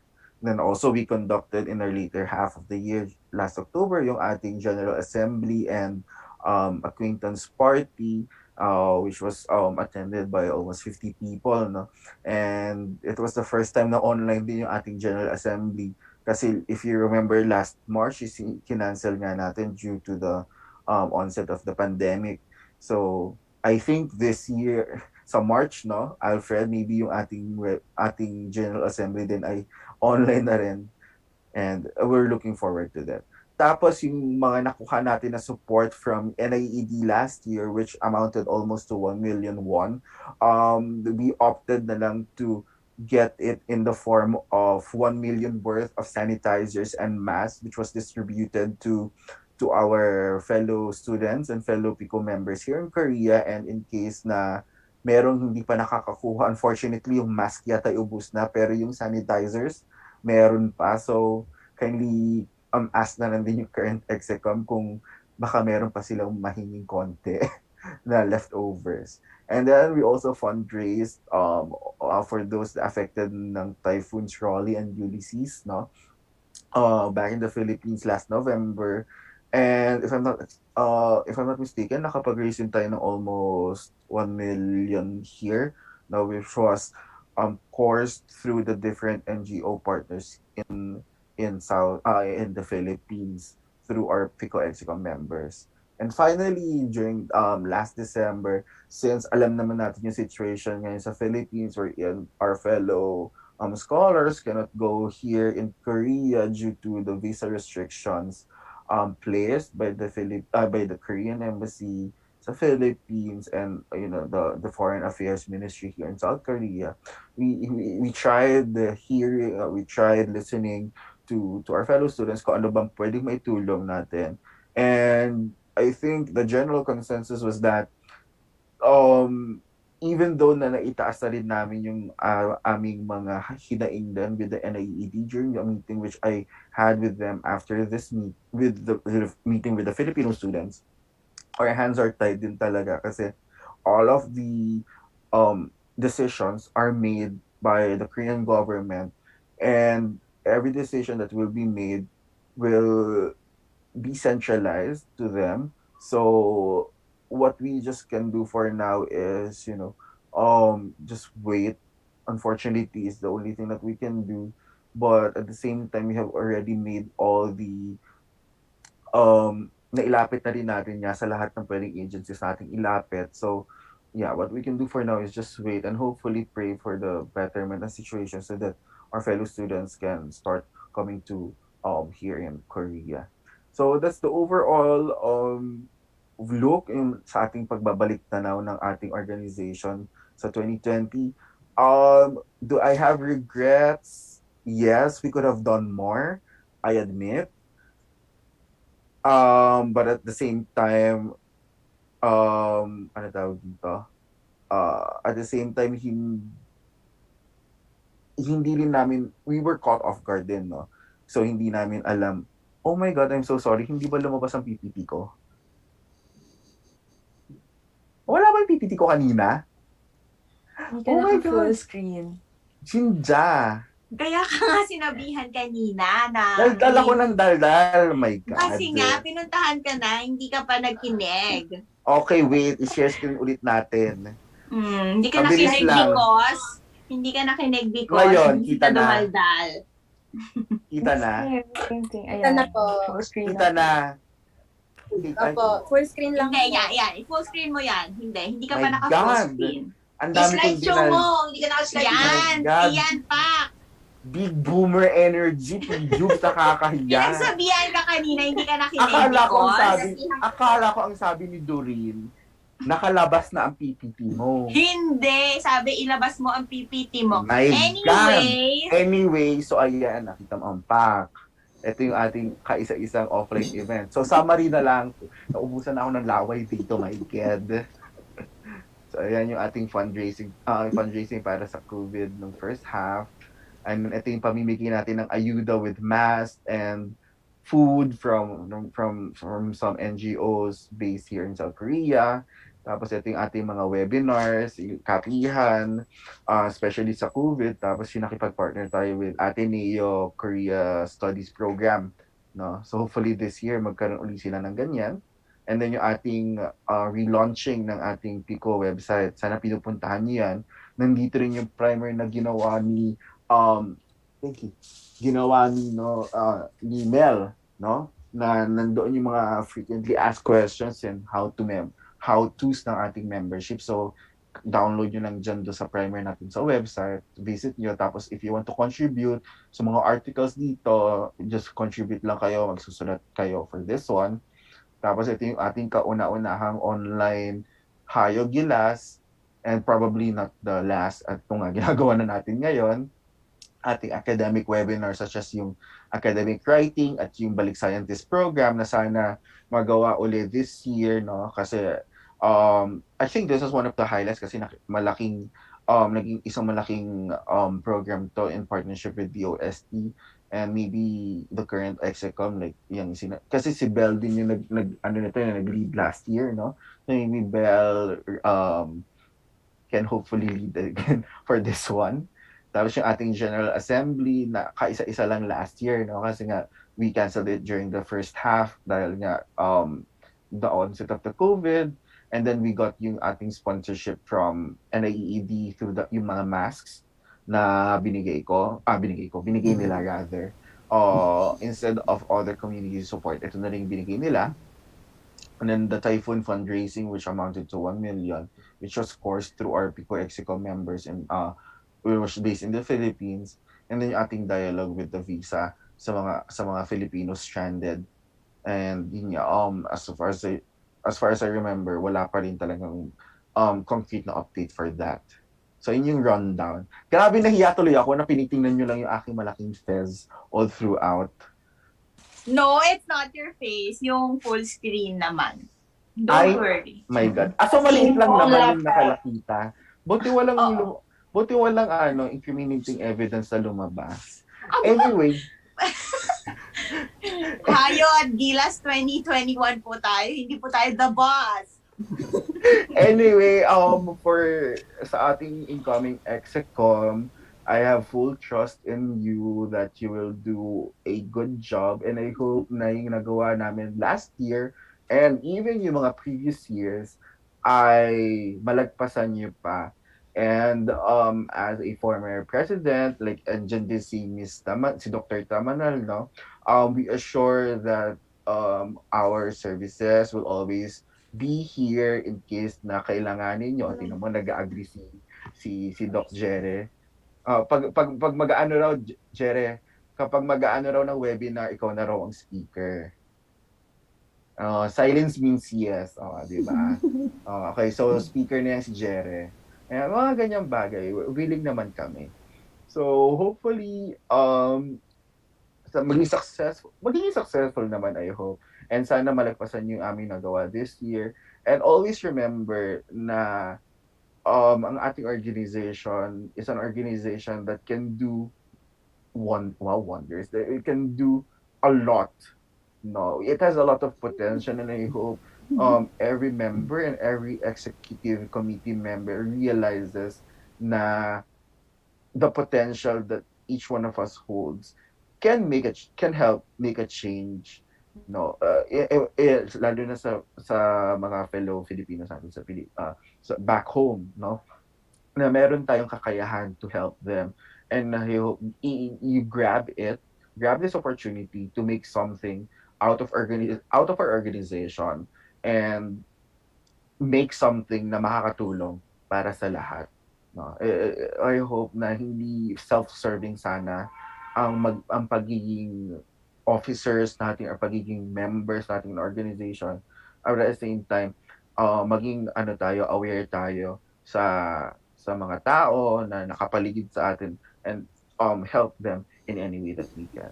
So salamat ulit sa nagdaang taon. Salamat sa pagtitiwala sa akin at sa aking fellow officers, lalong-lalo na yung mga kasi andyan pa lang like sina Belle, sina Joseph, saka si Alfred na former officers. I know that you can do well, but ako yung nagpapasalamat lalo na dun sa mga wala ngayon. Like sina Dodi, sina Nikki, andyan ba si Nikki? Ayan, sina Nikki, yan, sina Bernadette, sina Doreen, yan, inabutan ko rin yan before. And syempre kay Ma'am Liza, no, na nag-support talaga sa atin every time. So, salamat, and I hope in the future, tayo po ay sama-samang aasenso. Wow! Kasama na pag-asenso ni Miss Belle sa kanyang patent. Charing! Anyway, good afternoon ulit, and I hope magkita-kita tayo soon, no? Sa General Assembly kapag pwede na. So, magandang hapon ulit. Annyeong! Thank you very much po sa tunay namang malaman na Bastos. na malaman po, di ba? Tatanungin po natin ang ating mga ibang participants. Malaman naman po talaga, hindi lang ang mukha ni P. Jubes na mukhang siopaw na malaman, ay malaman din po ang kanyang speech. Yes, ano yan? Bola-bola. True po yan, true. Ayun nga po. So maraming salamat po ulit, Dr. Marquez, na di mapapagkailang ang suporta na binigay ng PICO sa ating mga students at hindi lamang para sa nandito sa Korea, kung hindi pati na rin ang ating mga kababayan na nasa Pilipinas at hindi po makalipad dito, ay tunay naman pong inabot ng PICO ang lahat ng kanilang makakaya para matulungan po ang mga nasa Pilipinas. Di man naging madali ang nakaraang taon, atin pong lubos na pinasasalamatan ang mga taong nagbahagi ng kanilang serbisyo bilang mga pinuno at tagapayo ng PICO. Kaya naman atin silang kinikilala sa parteng ito ng ating programa. Yes. So, ito ay magiging roll call ng nakaraang taon na Executive Committee.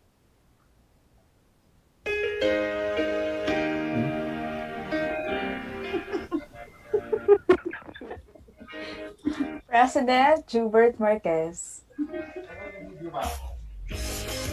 Yes. Napa-spotlight rin na to. Vice President Raybel Q. Reguindin. Bakit? Maylene C. Valencia, Secretary.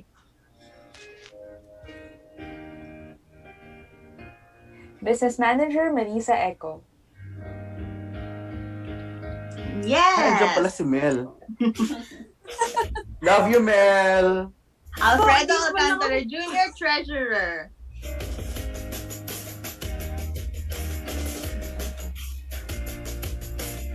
Public Relations Officer Joseph Vermont Bentoy.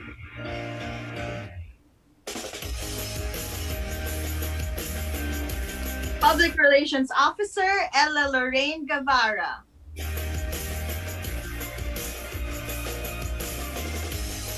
Public Relations Officer Mark Brian Dastas.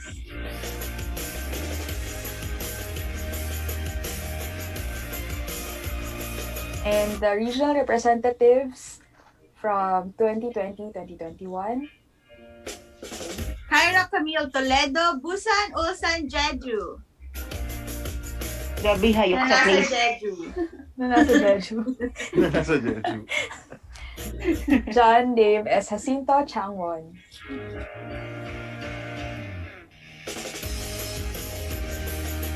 Bernadette B. Bagon Chonan.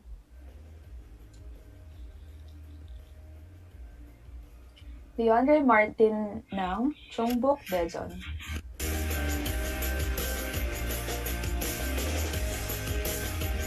Mary Jane F. Leonardo Degu.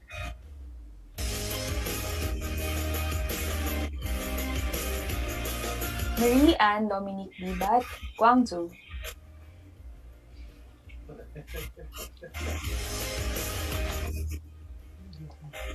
Paula Camayo, Jinju.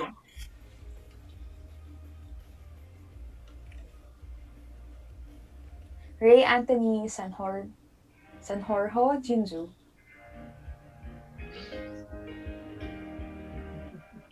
Ivy Angel Estrella, Seoul.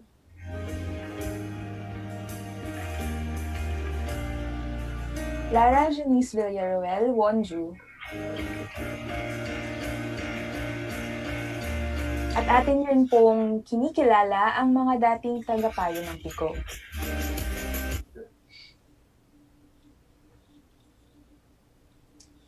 Si Miss Ella Karina Armitra, ang dating Foreign Service Officer Class 2, Second Secretary and Consul and GAD Focal Point, Embahada ng Pilipinas sa Republika ng Korea.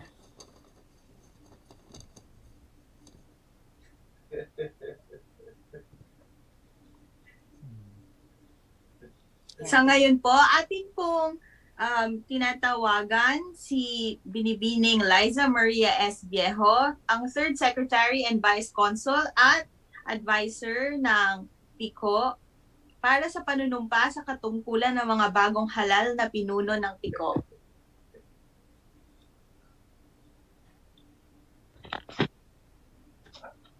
Open na rin yung ano, videos. May naka-open na pala. Okay, 1 second.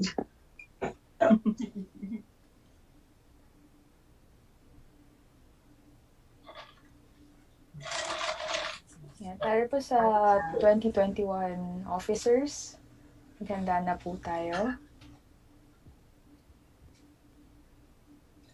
Ayan. Okay, are we all ready? Yes po, ma'am. Okay, sige po. Itaas po natin ang ating kanang kamay.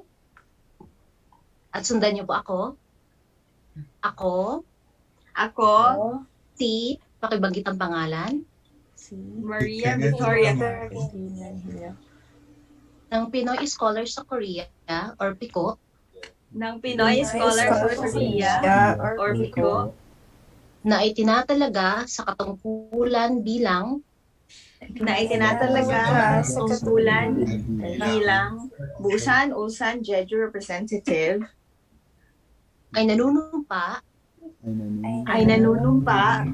natutuparin ko ng buong husay at katapatan natutuparin ko ng buong husay at katapatan sa abot ng aking kakayahan sa abot ng aking kakayahan ang mga tungkulin ng aking kasalukuyang katungkulan ang mga tungkulin ng aking kasalukuyang katungkulan at ang mga iba pang kaugnay nito na aking gagampanan at ng mga iba pang kaugnay nito na aking gagampanan sa ilalim ng Republika ng Pilipinas sa ilalim ng Republika ng Pilipinas na aking itataguyod at ipagtatanggol ang Articles of Incorporation at Bylaws na aking itataguyod at ipagtatanggol ang Articles of Incorporation at Bylaws ng Pinoy Scholars sa Korea, PICO. ng Pinoy Scholars Korea, Pico.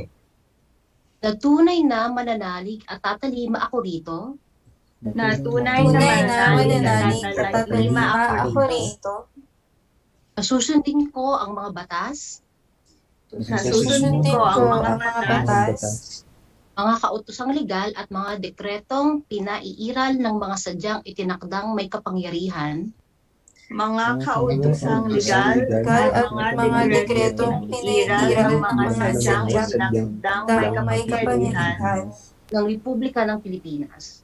ng Republika ng Pilipinas.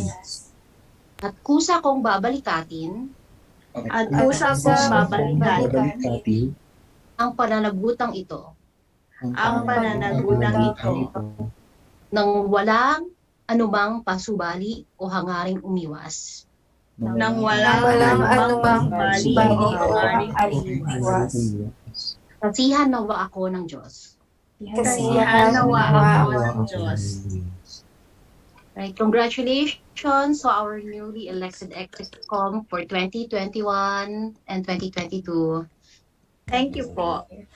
Maraming salamat po, Binibining Liza Viejo, sa pagmumuno ng ating oath-taking. Ang PICO ay naging saksi sa tagumpay ng mga Pinoy Scholars sa Korea. Kaya ngayon po ay makikinig tayo sa ating pangunahing tagapagsalita, si Ginoong Rigoberto D. Banta Jr. Si Ginoong Banta ay kasulukuyang Foreign Service Officer 4, Office of United Nations and Other International Organizations, UNIO, Department of Foreign Affairs, sa Republic of the Philippines. Siya po ay naging PICO Vice President noong taong 2012 hanggang 2014. Siya din po ay isang honorary citizen ng Seoul Metropolitan Government. Atin pong panoorin ang kanyang mensahe.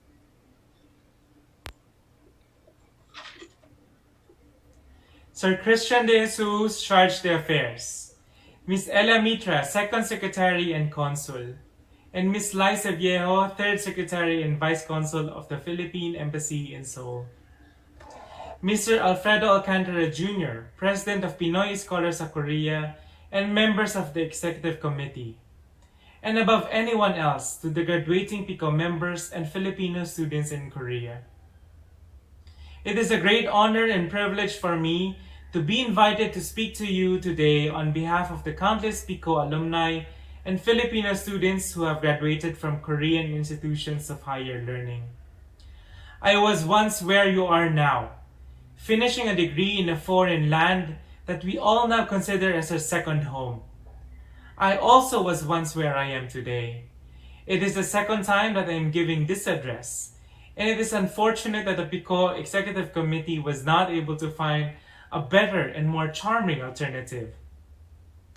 Humor aside, I am speaking before you today in a different capacity to what I had the first time I was invited to give this speech. I have recently assumed duty at the Department of Foreign Affairs as a Foreign Service Officer Rank 4, following the appointment by the President of the Republic of the Philippines in 2020. Currently serving at the DFA's Office of United Nations and other international organizations. I took up the challenge of the Foreign Service Officer Examinations, or FSOE, in 2019, traveling all the way from Seoul to Manila for each of the 5 stages of the year-long exam. After many cups of coffee, countless personal leaves, several round-trip flights, and a stride of luck, I was able to get the final nod to join the diplomatic service. In retrospect, I believe that the many years I have spent overseas, including in Korea, have unknowingly prepared me for the job in diverse ways. If I may say so candidly, the day-to-day experiences I had in Korea, which surely all of you have had, became part of the training that has led me to where I am today. Allow me to rekindle some of these experiences that I am certain was part of your overseas study experience as well. First is the experience of being lost in translation, and being an outsider to a culture is both humbling and transforms one to be more receptive to things unfamiliar. It exposed our weak points, broken down our barriers, and ultimately transformed us to become more resilient and courageous to face challenges, more tolerant to other cultures and to diversity, and above all else, to be kind both to others and oneself. I still remember the time when I was still beginning to study Korean and was not even able to say a complete sentence in front of a stranger asking for directions, as well as my journey until the point where I am already able to perform translations. Second, new experiences we faced enable us to self-reflect. What am I good at? What my real passions are? What is important? These moments collectively allow us to shape or reshape our goals towards the better versions of ourselves. For some, it may not be the big achievements, but rather the small moments that leave a lasting impact to them. I fondly recall the moments I spent with my friends from countries I would not have had known if not for Korea, exchanging notes on the cultures of our countries one sip of tea at a time. I also remember the sparkle in the eyes of the kids at some 20 schools around Korea that I have visited to teach Philippine culture. Once they see me in my barong, holding my salokot in one hand and bayong full of goodies in another. These are some of the experiences that had influenced me to choose the path where I am today. Finally, one of the things that distinguishes our experience with others is, of course, Korea itself. The lessons of Korea's development, the miracle of the Han River, is close to us Filipinos, as we are always told of the contribution of the Philippines to Korea, both during the Korean War as well as during the post-war reconstruction period. The older generation will always talk about the buildings in downtown Seoul, constructed with the support of Filipino engineers. The miracle rice made possible through the training and support of the International Rice Research Institute in Los Baños, and how the Philippines supported Korea's agenda in the community of nations. I even remember several occasions where our taxi driver will randomly sing Freddie Aguilar's Anak to me in Korean after telling him that I am Filipino. However, these interactions sometimes did end with a heartbreaking question. So what happened to your country, they will ask. I am happy to have had been in the company of like-minded Filipino scholars through PICO, where the meaning and purpose of giving back to the country has been actively discussed and been acted upon. Like Rizal and his peers, thousands of miles away from the motherland, I am happy to see that PICO continues to serve as a platform for academic exchange that results to a deep-seated understanding of our role as Filipinos in the modern world, made possible through our collective experiences in Korea. Everyone deserves a pat in the back for a job well done in finishing your degrees. Congratulations! You have endured temptations, problems, and difficulties and came out stronger than ever. You have endured the demanding job of working in academia. It is my utmost hope that as you close this chapter of your journey, may you find that you have made the best out of each opportunity that has come along your way. This juncture is also your transition towards a new beginning. Some may find work. Some may decide to continue studying. Some may consider the option of staying in Korea. Some may return to the Philippines. Whatever your decision may be, I hope that this phase will enable you to reflect on your plans as you forge your way ahead. Same as you, amidst hectic schedules because of graduation requirements, I was also anxious about the future at the time of my graduation. Allow me to share some pieces of advice from several PICO alumni and Filipinos who studied in Korea about their realizations after graduation. First is that above everything else, always be true to yourself and to your goals. Do not put yourself in the box defined by others. If you believe that you need more time to flesh out your goals further, do so. Allow yourself to fail, but in the process, make sure to build and maintain a formidable support system. Second, do not be afraid to start from square one. Whether it is going to a totally different field or venturing somewhere totally new, as cliche as it sounds, what is important is to follow where your heart leads you. Be bold, yet maximizing all the past experiences academically, professionally, and personally. But at the same time, be prudent enough to look at least 2 steps ahead of you. Finally, always remember that you always carry your Filipino identity with you wherever you go. As such, wear it with pride. Celebrate it. At the same time, always remember the responsibility that your actions will always have an impact to other Filipinos as well. In looking for work opportunities after graduation, perhaps you may be curious to ask why I chose to go back home. Apart from personal reasons and convictions, allow me to say it loud and clear. There are good opportunities in the Philippines for those who seek. Going home after studying overseas does not mean everything is going to be served in a silver platter. Treat job hunting in the Philippines in the same manner as you did with your thesis, and you will be rewarded handsomely as I did. I do not need to expound on the benefits that come with my current position as it is available publicly, but instead allow me to share some opportunities in public service available in the Philippines for your consideration. For those in the sciences, the Balik Scientist program of the DOST is well known. There is also an ongoing call by the DOST for human resource development proposals called Prosper and Retool, whose deadline is coming up. Further information is available with the PICO Executive Committee. For those in economics and finance, NEDA, BSP, DOF, and DBM always offer various positions with competitive rates and opportunities for international collaboration. Apart from the FSOE of the DFA, other line agencies regularly recruit personnel for overseas assignments to competitive examinations. Examples include the Foreign Trade Service Corps recruitment of the DTI and the Foreign Tourism Officer examinations of the DOT. Opportunities amongst the ranks of the uniformed personnel are also diverse, provides many benefits, and are not limited to warfare. Teaching and research positions are also very much open, both in public and private institutions. The increasing interest in Korea domestically has increased the demand for Korean experts and Korean-speaking faculty.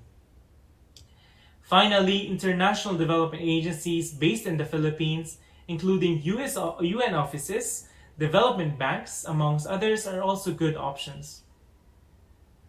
Despite many known challenges, what I wish to say is that there are good opportunities in the public sector in the Philippines that are not only fulfilling, but also provides reasonably attractive benefits. Finally, I cannot end without mentioning how COVID-19 has affected us all, including your prospects in the job market as recent graduates. recent survey of the Korea Research Institute for Vocational Education and Training, or CREVET, has shown that there is an all-time low for jobs for foreigners in Korea. Major Korean companies have refrained from implementing their regular recruitment processes and have instead opted to employ personnel on need basis. As such, try not to look on traditional work opportunities, but instead on areas that might have performed better during the pandemic. The pandemic has also opened new opportunities, such as forcing the new era of digitalization. Personally, I strongly believe that this online initiative is commendable, as it allows more participation from PICO members to participate wherever they are in Korea, thus allowing the opportunity for strengthened membership and solidarity.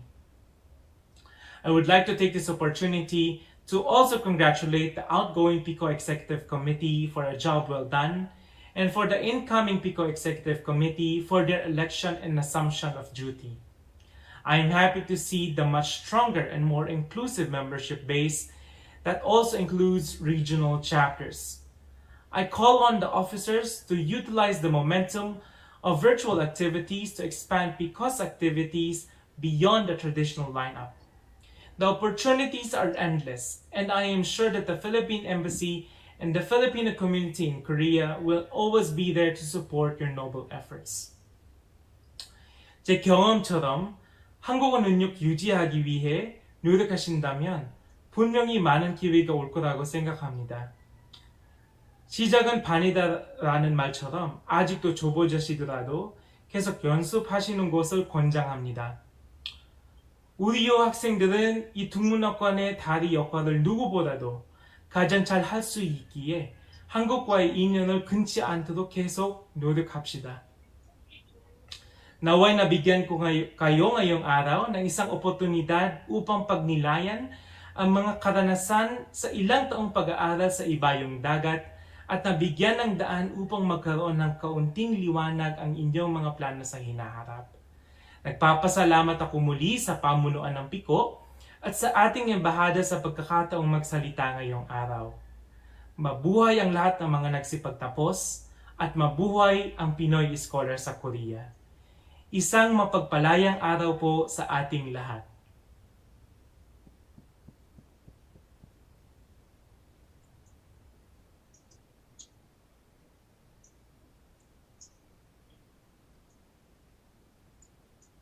Oh. Thank you very much to Mr. Rigoberto for his very enlightening and inspiring message.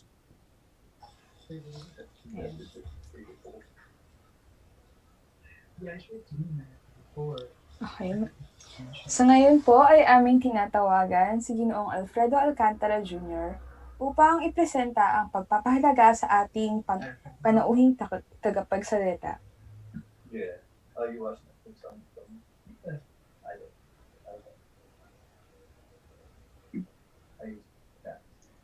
Okay, so thank you, Angela and Mapi. So before we proceed with the recognition of our guests, I would like to take this opportunity to congratulate all the graduates and students with their first publication, authorship.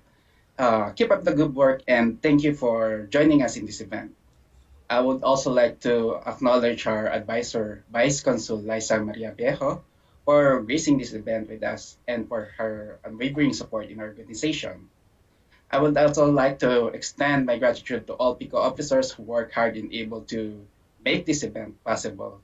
To Joseph for preparing all the certificates, Ravel for the registration and opening prayer, Angela for hosting and her email communications, Jeremiah for hosting the Zoom and our live stream, to Kenneth for preparing the PowerPoint, Jasper and Arcel for the announcement and preparation of the booklet that you have received in this email, and Pumapi for hosting the event, Pawi for coordinating with our speaker, Bianca for her technical support, and also to our former PICO president and now advisor, Dr. Jubert Marquez, for presenting PICO's last year accomplishment report and for giving us advice in planning this event.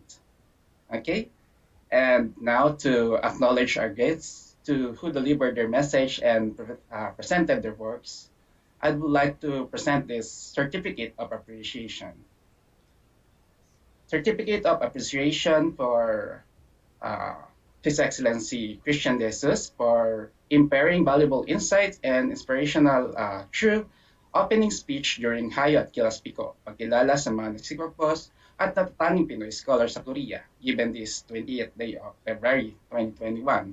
Signed, Alfredo Alcantara, Pico President, and Ma'am Liza Mariviejo, Third Secretary and Vice Consul of the Republic of the Philippines in Korea. Also, I would like to give the certificate of appreciation to Ms. Reba Regindin for imparting valuable insight and knowledge to the presentation of her research.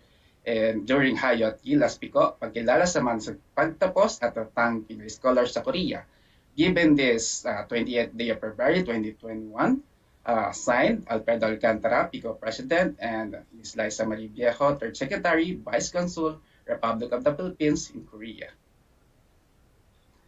Next is Certificate of Appreciation to Ms. Jeremy Tamanal for imparting valuable insight and knowledge to her message. For the graduates during Hayo at Gilas pagkilala sa mga nagsipagtapos at tatang Pinoy scholars sa Korea.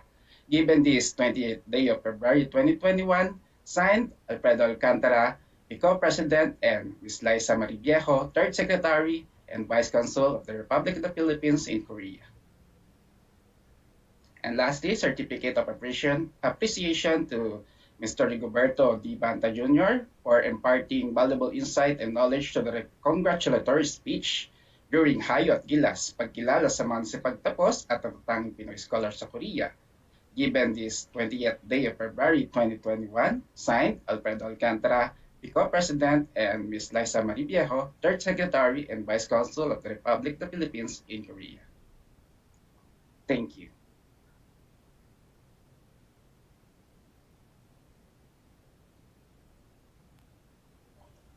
Thank you very much po, aming President Alfredo Alcantara Jr. at sa amin pong mga panauhin na dumalo at nagbigay ng kanilang mga video message. Once again, nagpapasalamat po kami sa inyong effort at sa inyong oras sa pagbibigay ng inyong mensahe para sa aming lahat. Bago po tayo magtapos, atin pong pakinggan ang pangwakas na pananalita na ihatid po ng ating PICO advisor na si Binibining Liza Maria S. Viejo, ang Third Secretary and Vice Consul ng Embahada ng Pilipinas sa Republika ng Korea.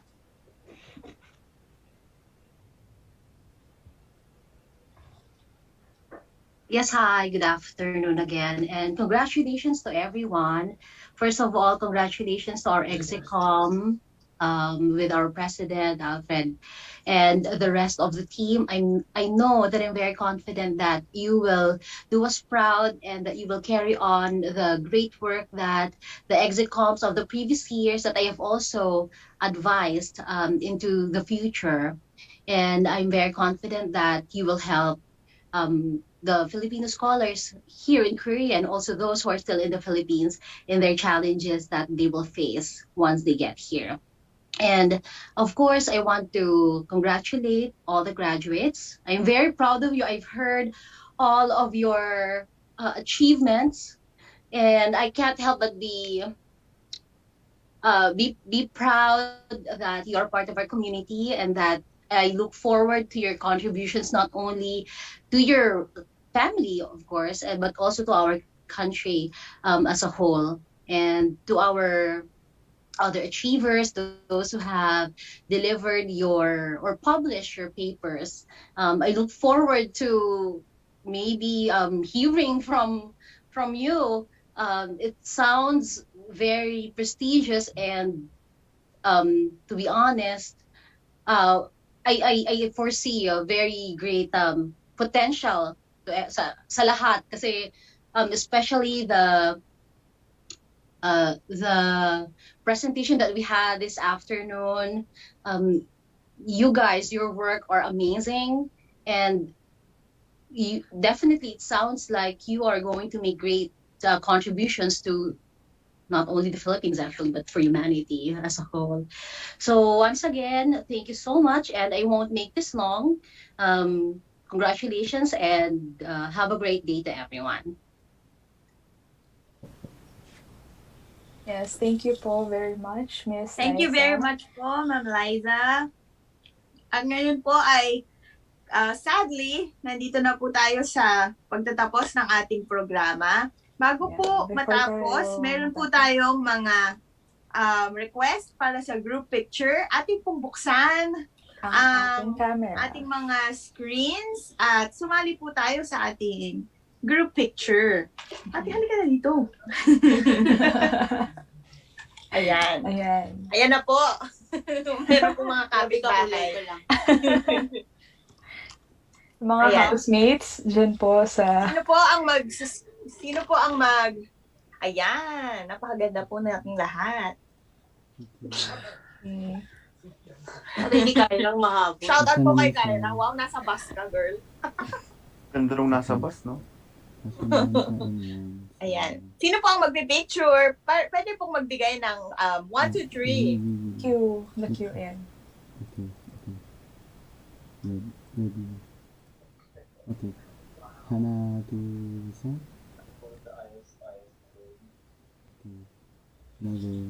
Pose. Ayan, waki naman daw po. May jump Hindi ko shot. ba waki yun?